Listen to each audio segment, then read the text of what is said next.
हितेश भाई चलाने वाले हैं एंड इसका बिल्कुल ऑनेस्ट फीडबैक आप लोग को मिलने वाला है। Let's hop in. शुरू हो चुकी है निक्सॉन की टेस्टिंग की।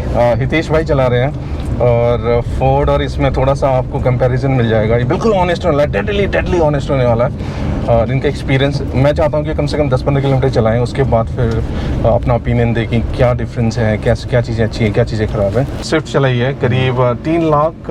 स्विफ्ट के अलावा पहली कौन सी गाड़ी थी? स्विफ्ट पेट्रोल थी, उसके बाद होंडा, फिर स्विफ्ट डीजल ली। स्विफ्ट डीजल ली। 3 गाड़ियाँ 3 लाख लॉक किया, तो इनको काफ़ी एक्सपीरियंस है। 3.5 lakh kilometre, 3.5 lakh sofa.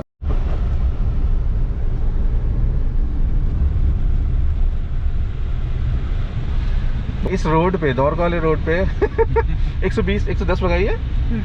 110 maximum. 120 गई थी।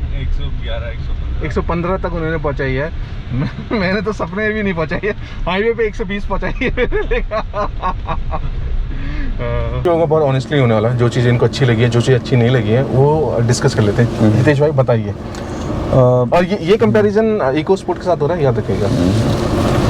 जो मैंने अभी तक ड्राइव करके जो फील किया है, उसमें क्या कहते हैं, कंफर्टेबल है गाड़ी।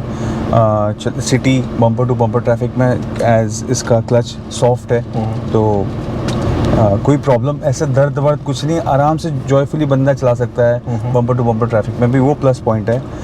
स्टीयरिंग थोड़ा मोटा है, थोड़ा पतला देना चाहिए था इसको। और विजिबिलिटी ठीक है, पिलर इसका ठीक है, दिख रहा है सब इधर उधर, कोई दिक्कत नहीं। आप तेज भी चलाओ, कितनी तेज चलाओ, कैसे आप उसे उसमें आप कटिंग वटिंग मारो, कोई प्रॉब्लम नहीं, गाड़ी स्टेबल है। थोड़ा ज़्यादा ग्राउंड क्लियरेंस होने की वजह से इस गाड़ी का थोड़ा फील थोड़ा सा डिफरेंट टाइप का आ रहा है, थोड़ा सा डिफरेंट टाइप का आ रहा है। तीसरा, थर्ड में थ्रो बहुत ज़्यादा आगे है। थर्ड गियर में जो थ्रो हम कर रहे हैं, थर्ड डालें तो बहुत आगे हाथ जा रहा है। इसका ट्रैवलिंग ज़्यादा है यार। इसका ट्रैवलिंग थोड़ा ज़्यादा है। क्लच का जो लगता है ना, ये गियर्स वगैरह, इनका ट्रैवलिंग काफ़ी ज़्यादा है, जबकि इको स्प्रिंट ट्रैवलिंग बहुत कम है। ट्रैवलिंग उसका कम है, लेकिन वो अटक रहा है। शायद आपने कहा कि वो एक सर्टेन पीरियड टाइम में ठीक हो जाएगा, टाइम के साथ हो जाएगा। बाकी तो स्पेस वेस सब ठीक है, अच्छा है। मैं खुद पहली दफ़े गाड़ी टाटा की चला रहा हूँ, फर्स्ट टाइम चला रहा हूँ टाटा की गाड़ी। और डीजल इंजन नॉइजी है, वो थोड़ा ठीक हो सकता था। वो इंसुलेशन की वजह से या डीजल इनका इंजन ही नॉइजी है, वो बात अलग है, क्योंकि इंसुलेशन तक भी आप कहाँ तक आवाज़ कम कर सकते हो, वो भी नहीं। अगर इंजन ही नॉइजी होगा, आप बहुत सारी वो भी डाल दोगे, तभी भी आवाज़ अंदर आएगी। तो ठीक है इसका, बट गाड़ी ना एक उस पे नहीं चल रही है। मतलब मैं कैसे बताऊँ, जैसे इसका स्टीयरिंग फीडबैक भी जब मैं स्पीड में जा रहा हूँ तो थोड़ा सा ऐसे से हो रहा है, अनबैलेंस सा हो रहा है। ये पता है, ये कब पता चलता है आपको? जब आप गाड़ी बिल्कुल शूट करते हो ना। तो मुझे पहले जो इको स्पोर्ट एक बंदे ने चलाई थी, जो चलाता उसने चलाई थी, उसने भी बोला था स्टीयरिंग थोड़ा, जब गाड़ी भगाते हो ना, स्टीयरिंग थोड़ा वो हो रहा है, गाड़ी थोड़ी सी अनबैलेंस चल रही है। हालांकि ऐसा नहीं कि इसमें ये बिल्कुल मारुति की तरह हल्का लो है या होंडा की तरह इसमें वो नहीं है। गाड़ी में लो हुआ सही है, पर थोड़ी सी गाड़ी ना अनबैलेंस चल रही है ऐसे करके। इसका मेरे को कंफर्टेबल लग रहा है, और वो जैसे मैंने आपको बताया नीचे से थोड़ा सा उठा हुआ है। मेरे को थोड़ा सा हैचबैक की तरह या सेडान की तरह बैठ के आदत है, तो मैं पूरा नीचे करके चलाता हूँ। थोड़ा सा उठा हुआ है, बट उससे कोई फ़र्क पड़ नहीं रहा मेरे को ड्राइविंग में। मतलब मेरे को अनकंफर्टेबलनेस नहीं लग रही है। फिर इसका मेरे को सही लगा, बट इतना क्रिस्प नहीं है, थ्रो ज़्यादा है, और इतना मतलब क्रिस्प नहीं है। मुझे लगा कि नॉइजीनेस की वजह से आप इस गाड़ी को नहीं भी ले सकते थे। अगर ये नॉइजीनेस फर्स्ट 1000 किलो मतलब आपने गाड़ी लेती है, अगर आपको इतनी नॉइजीनेस अंदर आ रही है, तो आप इसको नहीं भी ले सकते थे। यही आप डीजल इंजन फिएट का चलाएंगे तो उसमें इतनी नहीं है नॉइज। अच्छा। और होंडा डीजल में इतनी नॉइज है, लेकिन दोनों का नॉइज अलग है, होंडा और इसका। इसका थोड़ा सा ज्यादा है, उसमें करारापन ज्यादा है, उसमें थोड़ा सा अलग सॉफ्ट एंड करारा है। वो सॉफ्ट एंड करारा। बढ़िया क्लच है, क्लच में कोई कमी नहीं है। ठीक है, उसका तो इतना हार्ड है, उसका तो मुझे टेंशन हो गई थी, इतना हार्ड क्लच है उसका।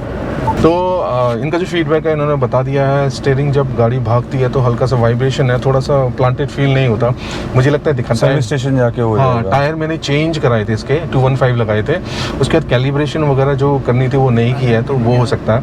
नाउ एक डिसीजन मेकिंग पॉइंट यहाँ पे कर लेते हैं। अगर कोई ना दो आदमी कंफ्यूज रहे, अगर उसको इको स्पोर्ट लेनी है, ये लेनी है, तो आपको क्या लगता है कि क्या रिकमेंडेशन हमको देनी चाहिए उस बंदे को? मेरे इन दोनों में से तो मैं कहूँगा कि इको स्पोर्ट ले।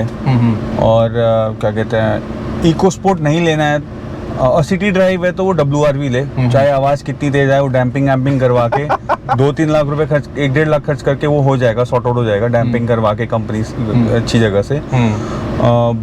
बट अगर उनका बम्पर टू बम्पर ट्रैफिक है और उनको क्या कहते हैं सिटी में ड्राइव करनी है, हाईवे भी ड्राइव करनी है, तो WRV बढ़िया गाड़ी है। चलो WRV इनको पसंद है। अगर WRV का ऑप्शन हटा दिया किसी ने, हाँ, तो फिर फोर्ड इकोस्पोर्ट, चाहे सिटी में भी हो चाहे कुछ भी हो। हाँ तो जो क्लच का पेन है कह रहे ले लो, उसको ले लो, फिर अब क्या करें। तो दोस्तों ये हो सकता है टर्निंग पॉइंट अगर आपको गाड़ी लेनी है, क्योंकि ये सिर्फ इकोस्पोर्ट ये नहीं, 10 से 14 लाख के बीच में, 10 से 14 लाख हाँ, के बीच में। 10 से 14। तो अगर कोई दोनों में कंफ्यूज है ना, तो सिटी टाइप के लिए भले ही उसमें निगल्स हैं, उसमें कह रहे हैं क्लच बहुत टाइट है, लेकिन जो हितेश भाई कह रहे हैं कि अगर किसी को कंसिडर करनी है तो इकोस्पोर्ट डीजल कंसिडर कर सकते हैं आराम से। और माइलेज का इशू आपको लगता है कि ठीक है? मेरी गाड़ी में क्लच और माइलेज का इशू आ रहा है। Tomorrow I will definitely go to Harpreet या कोई फोर्ड शोरूम जाके, क्योंकि मेरी गाड़ी कहीं और से है, उत्तराखंड से है। तो ये फाइनल वर्डिक्ट है, अगर किसी को गाड़ी दोनों में से कोई भी गाड़ी कंसिडर करनी है तो इकोस्पोर्ट पर जा सकते हैं। और निक्सॉन मेरे ख्याल से थोड़ा इंजन नॉइजी है, डीजल इंजन है, इसकी वजह से इनको पसंद नहीं आई है। तो अगर आपको नॉइज़ बिल्कुल नहीं चाहिए तो उसको अवॉइड कीजिएगा। EcoSport is your choice.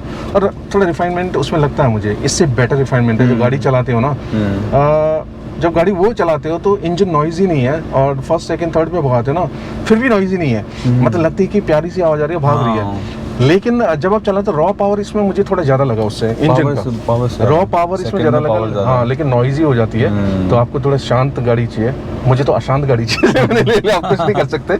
अगर शांत गाड़ी चाहिए तो EcoSport you can go for it. Hallelujah, 120 में गाड़ी होगी तो कैसा लगा आप लोग को सिटी में? पीछे नहीं पता चला, नहीं पता चला। तो बहुत मजा आया, थैंक यू हितेश भाई, रियली अप्रिशिएट दैट। मिलते हैं आपसे किसी वीडियो में, till then take care, be humble, be polite and bye bye.